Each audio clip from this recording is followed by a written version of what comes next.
Hey guys, आज है जगतिया की एनिवर्सरी। वाईटी पे बहुत चर्चा चल रही है। इसकी चर्चा क्या है कि आज 8 जुलाई है, 8 जुलाई को इसकी एनिवर्सरी है। तो इसने एक वीडियो डाला था, अपना अपलोड किया था वाईटी पे आज के लिए। उसकी डेट रखी थी अपलोडिंग की 8 जुलाई की, बट वो अपलोड हो गया 7 जुलाई को। तो जब इसके पास कमेंट वगैरह पहुंचने लगे तो उसे पता चला कि गलती से मैंने 7 जुलाई को ही अपलोड कर दी है एनिवर्सरी की वीडियो, जबकि करनी थी मुझे 8 जुलाई को। लेकिन वो तो मार्केट में फैल चुका था, बट इसने फिर से वो वीडियो अनलिस्टेड कर दिया। अनलिस्टेड करने के बाद और मतलब ये बैठ गई आराम से। लेकिन इसका जो वीडियो था वो मार्केट में पूरा फैल चुका था। अब मार्केट में फैला तो रिएक्शन वालों ने तो मतलब धन्नो लगानी थी। रिएक्शन वालों ने तो रिएक्शन देने ही थे। तो रिएक्शन वालों ने इससे पहले, इसकी वीडियो अपलोड होनी थी 8 जुलाई सुबह 8 बजे, लेकिन रिएक्शंस वालों ने क्या किया, किसी ने 7 बजे अपलोड कर दी 8 तारीख को ही, और किसी ने 7:30 बजे अपलोड कर दी। तो इसकी वीडियो आने से पहले इसकी वीडियो का रिएक्शन आ गया।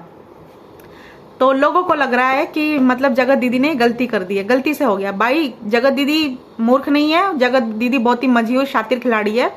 आप सोच भी नहीं सकते कितनी धूर्त किस्म की औरत है। ये कोई भी काम बगैर प्लानिंग के, बगैर किसी मीनिंग के नहीं करती है। ये वीडियो गलती से अपलोड नहीं हुआ है, बल्कि जानबूझ के इसको अपलोड किया गया है ताकि इसके नाम की वाईटी पर चर्चा होती रहे। क्योंकि अभी लप्पू, आप सभी को मालूम है, लप्पू अभी गया है घूमने थाईलैंड और मलेशिया। तो चारों तरफ उसके नाम की चर्चा चल रही है, लप्पू के और मनीषा के नाम की। तो इसको लग रहा है मैं वाईटी पे साइड लाइन ना हो जाऊं, ठीक है, मेरा करियर खत्म ना हो जाए। तो इसको खुद भी आना था लाइमलाइट में। तो इसके लिए क्या करना, तो इस तरह की प्लानिंग की गई कि भाई पहले वीडियो डाल दो, फिर अनलिस्टेड कर दो। इससे लोगों के बीच चर्चा होगी मेरे नाम की, और उनके नाम की छोड़कर चर्चा मेरे नाम की शुरू हो जाएगी वाईटी पर। जो कि ये मतलब बिल्कुल सक्सेसफुल रही हैं। जो इन्होंने प्लानिंग की थी ये पूरी तरह से उसमें कामयाब हो गई हैं। वाईटी पे सच में इनके नाम की चर्चा चलने लग गई है फिर से, कि देखो जगतिया ने फिर से मतलब सिंपैथी कार्ड खेला। कोई बोल रहा सिंपैथी कार्ड खेला, कोई कुछ बोल रहा है। जैसे जैसे रिएक्शन देने हैं जिसको अपने नजरिए से, वो दे रहा है। तो भाई मैं ये कहूंगी कि जगतिया कुछ भी गलती से नहीं करती, वो पहले से प्लानिंग कर लेती है हर चीज की, हर चीज की। आप वो सोच भी नहीं सकते। बहुत ही खुरापाती दिमाग की औरत है। और ये जितनी खुरापाती इसके अंदर है ना, 2-4 साल में नहीं बनता इतना खुरापाती कोई भी। ये खेली खाई है। ये शुरू से ही इसी शातिर माइंड की है। ये कुछ भी चीज करती है प्लानिंग से करती है। अगर कोई नॉर्मल चीज भी करनी होगी तो उसके लिए भी प्लानिंग करती है, ताकि कंट्रोवर्सी क्रिएट हो सके।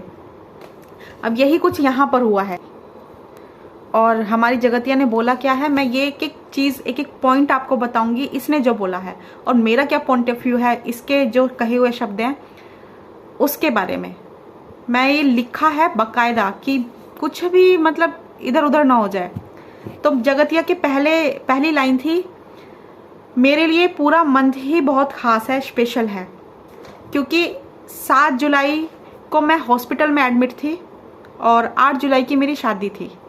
आप इमेजिन कर सकते हो कि मतलब ये शादी, मतलब मेरी शादी कोई नॉर्मल शादी नहीं थी, ये थोड़ी अलग थी। अलग क्या थी वो जानेंगे अभी आगे आप। 7 तारीख को मुझे हॉस्पिटल में एडमिट होना पड़ा क्योंकि मुझे पेट में बहुत तेज दर्द हुआ, और वो दर्द था अपेंडिक्स का। और हॉस्पिटल जाते ही डॉक्टर ने मुझे बोला कि इनका ऑपरेशन होगा, बगैर किसी चेकअप के और बगैर किसी सोनोग्राफी के। डॉक्टर ने बोल दिया ऐसी, बस देख के इसको, ये गई एडमिट हुई और इसको बोल दिया इसका ऑपरेशन होगा। ठीक है, यहाँ तक सुनना भी, समझना भी इस चीज को, ठीक है, बोल दिया, ओके। तो डॉक्टर ने इसको देखा, इसके हाथों में मेहंदी लगी है और चूड़ियां वगैरह पहनी हुई हैं और मतलब पूरे गेटअप में है। तो इसने डॉक्टर ने पूछा कि आपके घर में किसी की शादी है क्या? तो इनके पापा ने बताया जगतिया जी के कि हाँ, किसी की शादी नहीं है, इस ही की शादी है। इसने ये वर्ड दोबारा बोले, जी हाँ, पापा ने यही बोला कि किसी की शादी नहीं है, इसी की शादी है।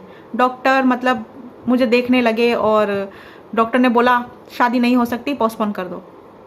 मगर अब यहाँ नोट करना ये चीज, चेकअप नहीं हुआ, टेस्ट नहीं हुआ, बस ऐसे ही बोल दिया शादी नहीं हो सकती, इसे एडमिट करो और शादी पोस्टपोन करो। ठीक है, अब यहाँ तक ठीक है। हॉस्पिटल में रही ये, 7 जुलाई को एडमिट हुई थी और 8 को शादी थी।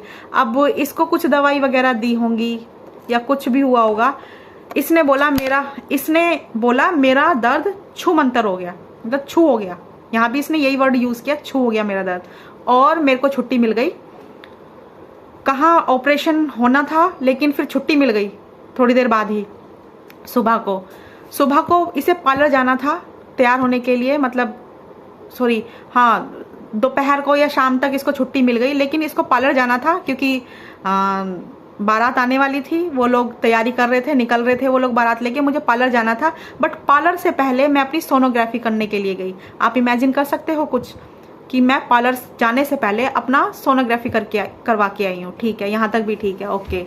सोनोग्राफी करके आई, ये पार्लर गई रेडी होने, तो इन्होंने बोला कि मेरे एक हाथ में चूड़ियाँ हैं और एक हाथ में चूड़ियाँ नहीं हैं, क्योंकि जो कैनुला है वो चढ़ी हुई थी, वहाँ पे ड्रिप लगी हुई थी कैनुला की, तो इसलिए एक हाथ में मैंने चूड़ी नहीं डाली। मैं अच्छे से रेडी हुई। तैयार होने के बाद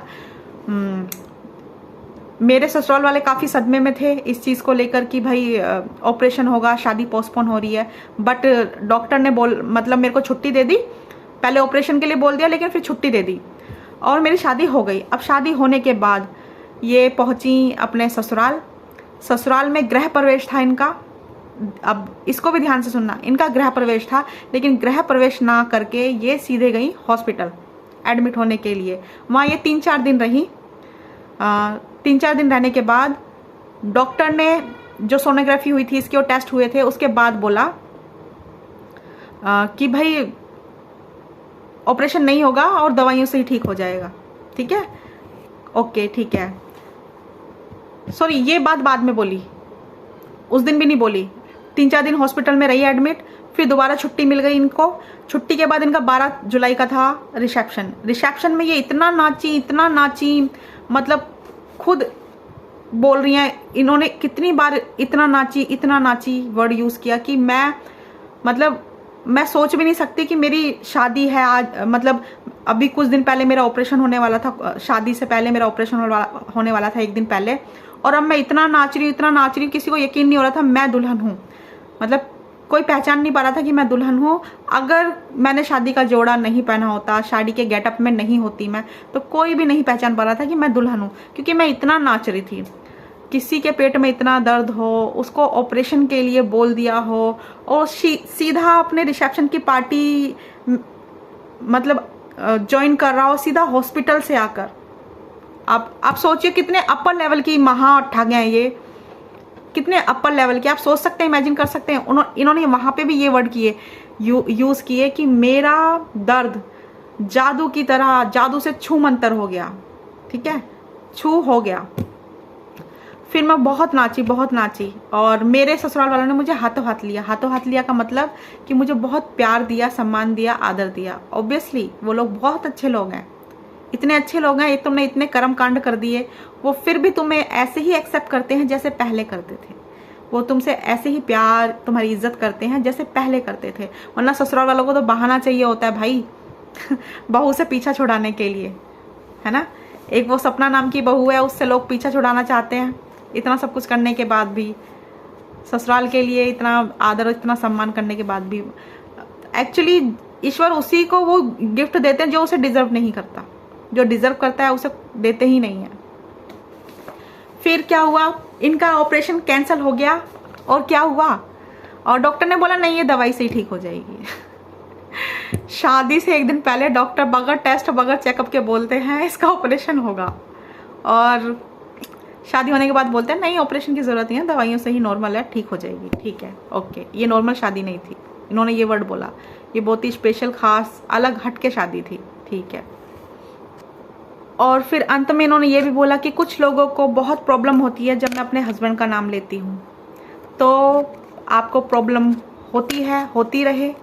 मैं तो अपने हस्बैंड का नाम ऐसे ही लेती रहूँगी क्योंकि वो मेरे पति हैं, वो मुझसे कभी दूर नहीं हो सकते, और मुझे तो ये लगता है वो हमेशा ही मेरे साथ रहते हैं। काश आप ये जो वर्ड बोल रहे हैं हम लोगों को कि लोगों को प्रॉब्लम है और वो हमेशा मेरे साथ रहते हैं, मुझे तो ऐसा फील होता है। काश आप ये वर्ड उस टाइम याद रखती जिस टाइम आपने अपने भाई से अफेयर किया था, चक्कर चलाया था। ठीक है, आपको ये वर्ड आपको याद रखने चाहिए थे उस टाइम। हमें याद दिला रही हैं आप, हमें कोई इशू नहीं है, आप अपने हस्बैंड को याद करती हैं। ऑब्वियसली वो भूलने वाली चीज़ नहीं है, वो आपके पति हैं, हमेशा आपको याद रखना पड़ेगा। ताशी के फादर हैं वो। बट मुझे बस इस चीज़ का मुझे इरिटेशन होती है, मुझे गुस्सा आता है कि भाई तुम दुरुपयोग क्यों करती हो उनके नाम का। आप अपने मन में रखो ना, आप उनसे प्यार करते हो तो, इज्जत करते हो तो, उनके नाम की सिंपैथी बटोर कर आप क्यों लोगों को छलते हो। आप बोल रहे हो कि मैंने कभी उनके नाम का इस्तेमाल नहीं किया। आपने ये भी बोला मैंने उनके नाम की कभी इस तरह से वीडियो नहीं बनाई है, ना उनके नाम का इस्तेमाल किया है। आप शायद भूल गई हैं, आप जो आज बैठी हैं ना जिस भी पोजीशन पे, और ये जो आपका YT चैनल है मिलियंस में, ये आशीष जी के सिंपैथी गेन के कारण ही आपका मिलियंस में चैनल गया है। क्योंकि आपने ऐसी कोई वीडियो नहीं है, ऐसी कोई मतलब वीडियो नहीं है, रील नहीं है जिसमें आपने सिंपैथी ना ली हो आशीष जी के नाम की। ठीक है, तो हमें सिर्फ इस चीज़ का इशू है कि अपने मरे हुए पति को प्लीज़ वो इतनी अच्छे सोल को, इतनी अच्छी आत्मा को इस्तेमाल करना बंद कर दो। बस हमें इसी चीज़ का दुख होता है कि आप इतने अच्छे इंसान को, जिन्होंने आपको इतना प्यार दिया, सम्मान दिया, आप उनका इस्तेमाल करती हैं। और आप कह रही हैं आप बहुत प्यार करती हैं। मुझे नहीं लगता जो स्त्री एक मर्द मतलब इतना प्यार करेगी अपने पति से, उसकी लाइफ में दूसरे मर्द की कोई जगह नहीं होती। आपकी लाइफ में तो एक लवर बना के छोड़ दिया, दूसरा मंगेतर बना के चल रही हो, एक को इमोशनली फूल बना रखा है, दूसरे को बनाने जा रही हो बेवकूफ। और तुम कह रही हो कि तुम बहुत प्यार करती हो अपने पति से। उनकी जगह कोई नहीं ले सकता। आपने तो पता नहीं कितनों को दी हो यार उनकी जगह। ये तो वो लोग हैं जिनकी मतलब खुल गई है, जग में खुल गई है भाई पोल की, इसके साथ भी था, इसके साथ शादी कर रही थी, इसके साथ अफेयर चला रही थी। पता नहीं कितना ऐसा होगा जो हमें नहीं पता है, अभी ढका हुआ है। तो अब मत करो यार। आपकी न जाने कितनी चैट आपके सो कॉल्ड भाई, अफेयर करने वाले भाई ने सोशल मीडिया पर लीक करी हैं, डाली हैं, कि जिसमें आपने ये लिखा हुआ है। न जाने कितनी वीडियोस में वो चैट शो हुई हैं कि भाई जिसमें आप बोल रही हैं कि भाई आशीष जी के नाम के वीडियो डाल दूं और व्यूज़ बटोर लूं, लोगों मतलब सिंपैथी कार्ड खेल लूं, आशीष जी के नाम के व्यूज़ ले लूं क्या।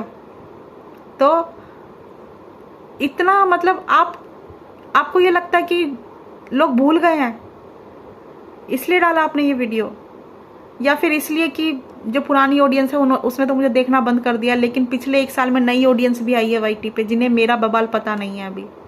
तो शायद उन लोगों के सामने आप अपनी सिंपैथी गेन करने की कोशिश कर रही हो, है ना। दूसरा, फिर एकदम से इनकी बेटी आती है दरवाज़ा खोल के और पूछती है मम्मा क्या कर रहे हो।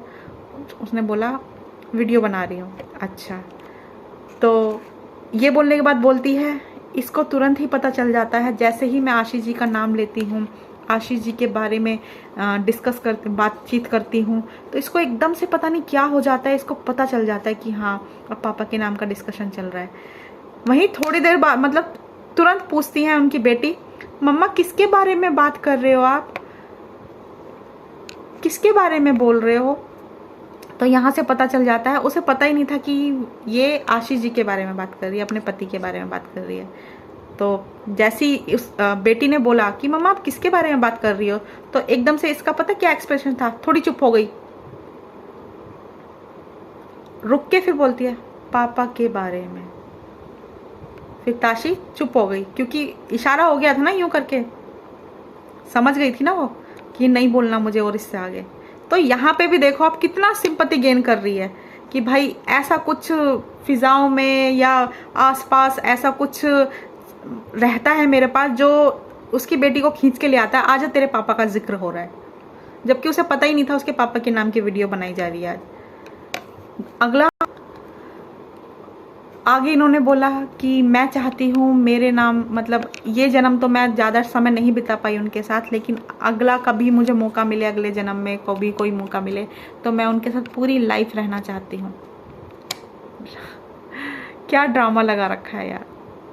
किस किस के साथ रहोगी पूरी लाइफ?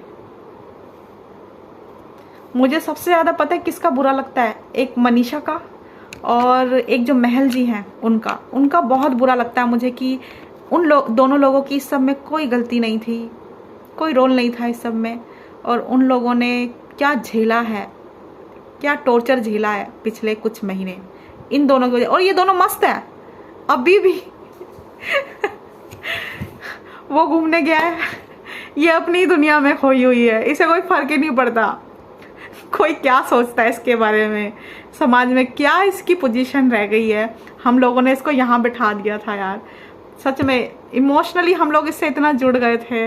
ये रोती थी यार, हम भी रोते थे। क्या मतलब बहुत मूर्ख बनाना बहुत आसान है यार। एक्चुअली जिसको सिंपैथी की ज़रूरत है उसको लोग देते नहीं हैं। जो ड्रामा क्रिएट करना जानता है, जो ड्रामा झूठ का मतलब नाटक फैलाना जानता है, लोग उसके साथ खड़े हो जाते हैं, और जो मतलब सच में रोता है उसको लोग ड्रामेबाज बता देते हैं। क्या मतलब यार, ऐसे लोगों को क्या ही बोलूँ मैं तो ये कहूँगी जोक स्टॉक मतलब जो स्टॉक पर आप गई थी ना, वहीं से आपका जो राइज हुआ था चैनल का, और आप दोबारा जाओ वहाँ पे, और वहाँ पे पता है क्या बोलो, अपनी फिर से पूरी अब जो जर्नी जुड़ गई है ना, और भी मतलब और भी हिस्ट्री या पेजेस जुड़ गए हैं अपनी लाइफ में, उनका भी डिस्कस करो वहाँ पे। पहले वही वाली स्टोरी सुनाना जो आपने पहले फर्स्ट टाइम सुनाई थी हम लोगों को, कि मेरी आंखों के सामने ही मेरी दुनिया लुट गई, बर्बाद हो गई, मैं कुछ नहीं कर पाई। मेरे हस्बैंड को मतलब मैं अपने मायके आई हुई थी, मतलब इस तरह की वीडियो डालना। देखो मैं अपने मायके गई हुई थी अपने एक एग्ज़ाम के लिए, कुछ दिन बाद मेरे पास फ़ोन आता है कि आशीष जी की तबीयत बहुत ज़्यादा ख़राब है, लेकिन मुझे बताया नहीं गया कि इतनी ख़राब है कि मतलब वो बहुत ही बुरी कंडीशन में थे। मुझे झूठ बोला गया कि उनकी तबीयत ख़राब है, आप आ जाओ। लेकिन जब मैं गई अपने ससुराल, तो मैंने घर के बाहर एक एम्बुलेंस खड़ी देखी। एम्बुलेंस देखकर मुझे समझ नहीं आया, और मैं वहीं जाके चक्कर खा के गिर गई, और पता चला मेरे हस्बैंड नहीं रहे। लोगों ने मुझसे छुपाया, पता नहीं क्यों छुपाया। मेरे अंदर आज भी ये सवाल है, मैं जानना चाहती हूँ कि उन्हें हुआ क्या था। ये सवाल ही बनकर रह जाएगा, और मैं अब अकेले ही जी रही हूँ, उनके नाम के साथ जीऊँगी, और मैं अपनी लाइफ में दोबारा कोई शादी वादी नहीं करूँगी, मैं अकेले ही अपनी बच्ची की परवरिश करूँगी। मतलब जो भी आपने बोला था जो स्टॉक पे पहले, वो सब एग्जैक्ट वही वर्ड यूज़ करना और लास्ट में बोलना। लेकिन अब ये सब कुछ बदल गया है, क्योंकि एक ऐसा बंदा मेरी लाइफ में आया, मेरा भाई। उसने मेरे को बहुत सपोर्ट किया, जहाँ ज़रूरत थी वहीं खड़ा हुआ। वो फाइनेंशियली, इमोशनली उसने मेरे को बहुत सपोर्ट किया, हेल्प की। बट मुझे उससे प्यार हो गया, और मैंने उसकी वाइफ के वो सारे अधिकार छीन लिए जो एक पत्नी के होते हैं, वो मैंने ले लिए। और उसको आदेश दिया अपने लवर उर्फ भाई को कि भाई अपनी पत्नी से बात नहीं करेगा, अपनी पत्नी से रील नहीं बनाएगा, कुछ भी नहीं करेगा, अपनी पत्नी से कोई रिलेशन नहीं रखेगा। तेरा रिलेशन अब सिर्फ मेरे से है। बहन भी हूँ तेरी, लेकिन जगत के लिए बहन हूँ, बाकी तेरे लिए मैं जो हूँ वो हूँ, तू और मैं जानते हैं। फिर लेकिन एक ऐसा दौर भी आया कि मेरी घर वालों ने मेरी शादी तय कर दी किसी तीसरे बंदे से, और फिर इसको बुरा लगा, और इसने सोशल मीडिया पे वो सारे सबूत डाल दिए जो कि मुझे गुनहगार साबित कर रहे थे। मैंने सामाजिक तौर पर एक क्राइम किया है। बेशक मैंने कोई कानूनी तौर पे कोई जुर्म नहीं किया, लेकिन एक सामाजिक तौर पर मैंने जुर्म किया है जो कि नहीं करना था मुझे। मैंने अपने भाई को ही उस रिलेशन में डाल दिया जो बहुत ही गलत माना जाता है सामाजिक तौर पर। और फिर मेरी इसने वाट लगा दी, इसने पूरी धन्न उतार दी मेरी, और जो इसने मुझे वहाँ पहुँचाया था एकदम धड़ाम, पहाड़ पे पहुँचा के मुझे पहाड़ से धक्का दे दिया धड़ाम, और मेरी पूरी लाइफ ख़त्म हो गई। इसने सोशल मीडिया पर जो मैंने इज्जत बटोरी थी तिनका तिनका करके, इसने तार तार कर दी वो सारी इज्जत। इस तरह का भी कुछ बनाओ, अच्छा लगेगा। लोग कुछ जो नहीं जानते आपको, नए व्यूअर्स हैं, वो आपसे अटैच करेंगे कि हाँ भाई बहुत इमोशनल कहानी है, लेकिन जो पुराने हैं वो हेट देंगे। लेकिन इधर से लव मिलेगा, इधर से हेट मिलेगी, कुछ लोग जोक भी देंगे। तो कर लो आप ये, एक जो स्टॉक फिर से करो आप, ये इसी तरह की क्रिएटिविटी, थोड़ा कुछ नया हो जाएगा, है ना, करके देखो।